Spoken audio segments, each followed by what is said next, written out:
والكلام كثير، ولكن في موضوع القرآن، ولكن حتى يعطي الكلام حقه قبل أن أبارح هذا المقام. فبدعو يا إخواننا، أدعو إلى أن نعمل والأمة تشتغل على أن تحبب أولادها في كتاب الله. والأب والأم يشتغلوا بالدار، يعملوا مسابقات، حفظ ابنه، الأب يحفظ، برضه مهم جدا الأم تحفظ، فاقد الشيء لا يعطيه.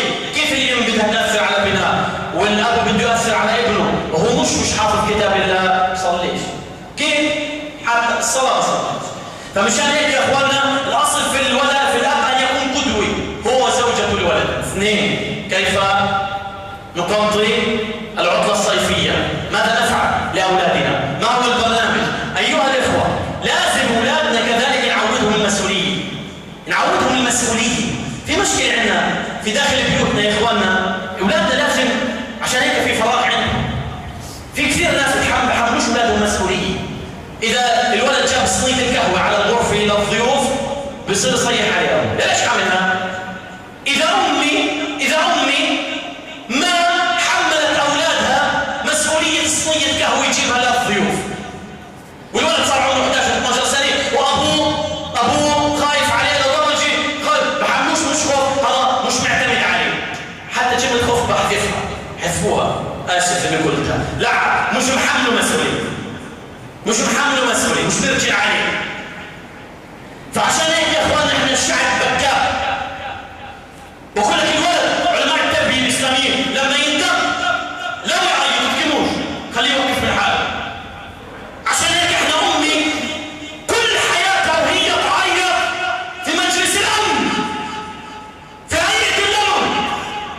احنا الى من رحم ربي، تلاحظوا يا اخواننا احنا شعب بنظل نعيط تايهين من غيرنا. عيطت ليبيا وعيطت سوريا وعيطت الدنيا كلها، الشعوب. ليه؟ لو كانت هذه الشعوب تملك المسؤولية، والإسلام خير من يربي على المسؤولية. النبي وضع قائد أعلى للقوات المسلحة الإسلامية في أول معركة خرجت من جزيرة العرب ستتعدى حدود الجزيرة، معركة تبوك. من كان قائدها؟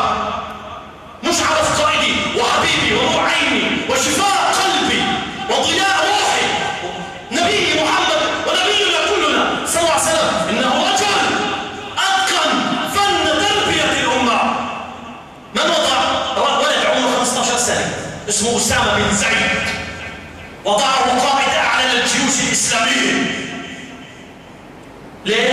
ابو بكر حي، عمر موجود، علي موجود، عثمان موجود، كل كبار الصحابه موجودين. اختاروا شاب صغير 15 سنه طفل، انت القائد الاعلى يا اسامه. ليقول لنا النبي ان امه لا تبلي اطفالها ولا تعودهم على المسؤوليه منذ الصغر. لا هي امه لا يكتب لها النصر ولا يكتب لها النجاح. طفل في جوف الليل، ابن احد الصالحين اسمه ابو يزيد البسطامي، هذا الرجل استيقظ ابنه في جوف الليل. الرجل هذا صحي يتهجد في الليل، صحي يعبد الله، ابو يزيد البسطامي. ما سلم الا هو ابنه كاين من النوم، ابنه مش حاسس بابنه. السلام عليكم السلام عليكم، ولا هو ابنه قاعد بجنبه متربع مفتح 6 على 6، يقول الساعه 2 أو 3 بالليل، جفل الزلمه، ابنه قاعد بجنبه بيطلع على ابوه. طلع ابوه شو بيعمل؟ ابوه مش حاسس، خاشع لابوه، مش داري ابنه. فبتطلع عليه، طلع عليه ابنه، بتطلع عليه، فاشفق عليه ابوه. الليل كانت سقعه برد، في ليله برد كان هذا الامر. اشفق على ابنه، قال له يا بني اركض روح نام. سهل روح نام. طلع قال له روح نام يابا. شو صحيك هسه؟ فامامك ليل طويل والدنيا مدريه، شو بتعمل لحد هسه؟ ودي شو صحاك؟ رد فعل طبيعي، شو صحاك؟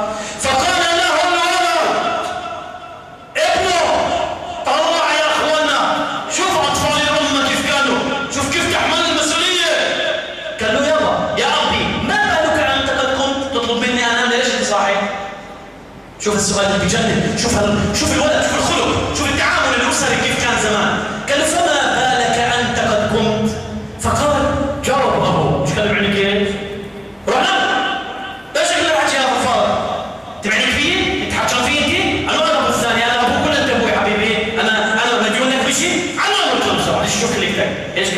لا.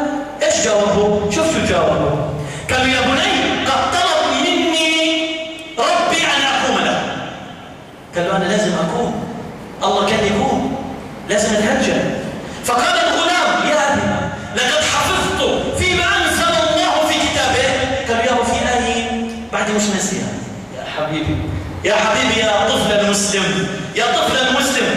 قال يا ابي هذه ايه الله يقول فيها ان ربك يعلم انك تقوم ادنى من ثلثي الليل ونصفه وثلثه وطائفه من الذين معك. طائفه من الذين معك. قالوا يا ابي فمن هؤلاء الذين قاموا مع النبي صلى الله عليه وسلم؟ النبي ما قال لهم مش روحوا ناموا، قال لهم هذول يا رب فسر لي هاي الايه. الله بقول للنبي في ناس بقوا معك الليل يا محمد، يا رب فسر لي اياها. فقال الاب يا بني انهم اصحاب الرسول. فقال الغلام يا ابي فلا تحرمني من شرف صحبتك في طاعه الله. ان شاء الله ما تقول لي شو انا خلينا من اللي معك، الصحابه بكوا مع الرسول، انا خليني من اللي معك. ده شو قال الولد لابوه. فقال يا بني بعد ما تملكت الدهش انصدم الاب. شو هالجواب انت جاوب شو بدك تقول له؟ طبعا الولد. فقال يا بني انت طفل ولم تبلغ الحلم. قال يا ابي بعدك صغير، شو بتحكي قاعد؟ هذا الصحابي كانوا كبار بعدك صغير. فقال الغلام اللهم ارزقنا قلب هذا الغلام لاطفالنا، اللهم امين. فقال الغلام بعد صغير يا ابوه تقول عن صغير يا ابي اني ارى امي وهي توقد النار تبدا بصغار قطع الحطب لتشعل كبارها. قال له يابا انا لما بشوف امي تطبخ لنا بنحط القصاصيف الصغيره عشان تولع الحطب الكبير، فاخشى يا ابي ان يبدا الله بي انا الصغير يوم القيامه قبل الرجال، انتم الكبار في اشعال النار. فماذا اجاب؟ فانتفض ابوه من خشيه الله وقال يا بني والله انك اولى بالله مني، انت اولى بالله مني. اخواننا هاي تعويض المسؤوليه، هاي حملهم المسؤوليه، حمل اولادنا، ساعدهم في الدار. شو يعني؟ نشغله يسكن الحديقه، يروح يجيب دواء في الدار. يساعد، يتحمل مسؤوليه، يتفقد ارحامه، يتفقد يروح عند عماته وعند خالاته، عوده وهو صغير، عوده يحمل المسؤوليه، لان المرحله القادمه بدها رجال تحمل المسؤوليه.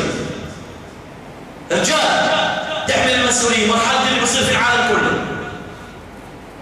فعشان هيك يا اخواننا هذا اللي حاصل مع اولادنا. عشان هيك الولد لكن يا تلفزيون مشغول وبسلي قدامه طنجره بسلي وبمبا ما شاء الله وكرنوش ما شاء الله، وببدع الولد وببدع.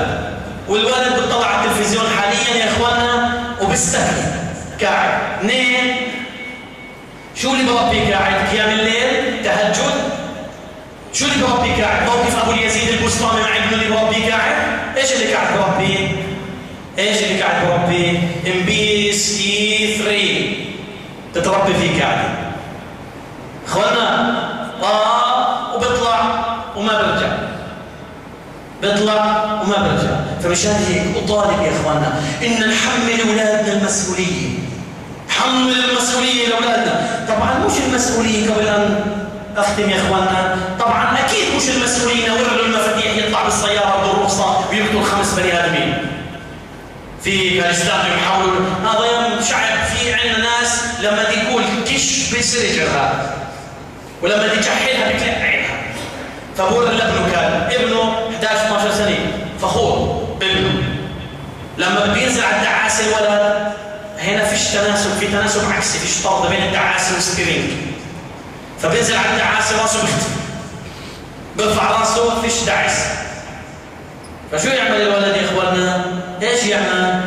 فبالطلب بده يمشي السيارة فبنزل كله بنزل على التحاسي. فماتت ناس دهشت ناس، في ناس دهشت ناس. قال والله لما بدك خليه بدي يتعجوج الأمة كلها. شو يتعجوج؟ عجوج الأمة كلها. أو شو كان؟ هاي 200 شيكل يابا. كان أنا ما بعطيش ابني إلا حمر. الأحمر بيجيب أبيض. بالآخر الأحمر بيجيب أبيض. راح جاب أبيض. في الجيب أحمر، الجيب الثاني بصير أبيض. ولا كله بقول أبيض. واللي قلبه أبيض بشم أبيض بقول أبيض. وقلبه أبيض. فيا إخوانا فمطلوب إنه حدود المسؤولية برضه مهم جدا. مش إني أعطي للولد شو ما بده يعمل. إخوانا أقول قولي هذا واستغفر الله لي ولكم في أنفسكم المستغفرين.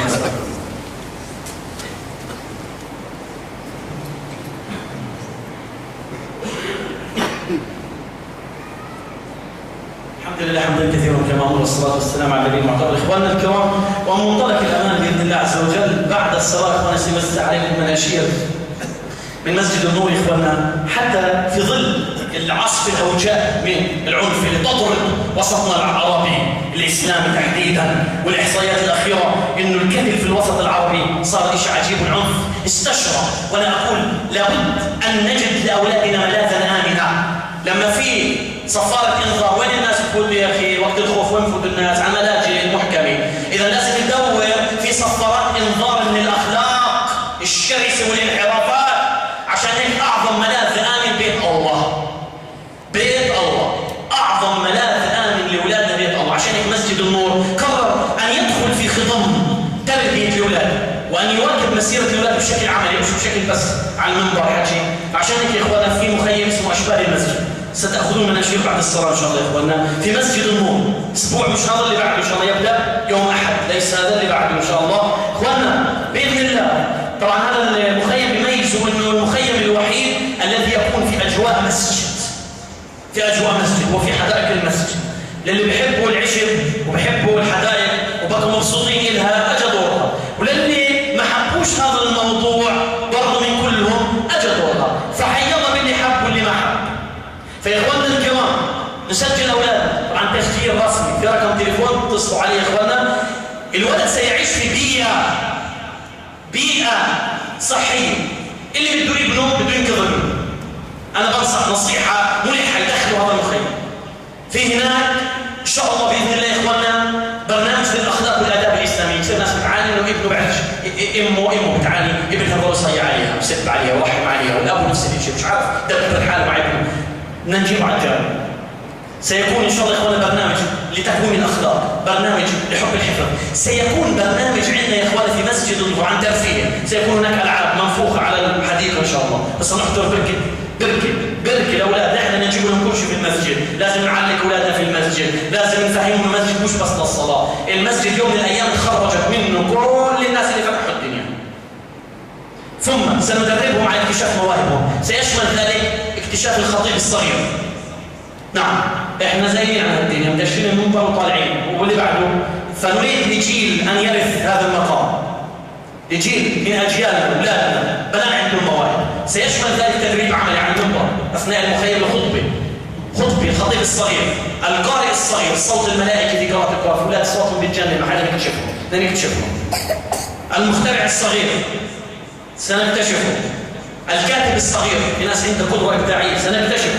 اخواننا نطالب باذن الله عز وجل بتسجيل الاولاد اللي بيحبوا اولاده يسجلوا في مخيم اشبال المسجد. اخواننا الكرام بعد الصلاه تاخذوا مناشير، وان شاء الله سبحانه وتعالى الاماكن محدوده يا اخواننا اعذرونا الاماكن، لان البرنامج موضوع لحد معين، في محدوديه معينه للعدد. فان شاء الله اخواننا سارعوا في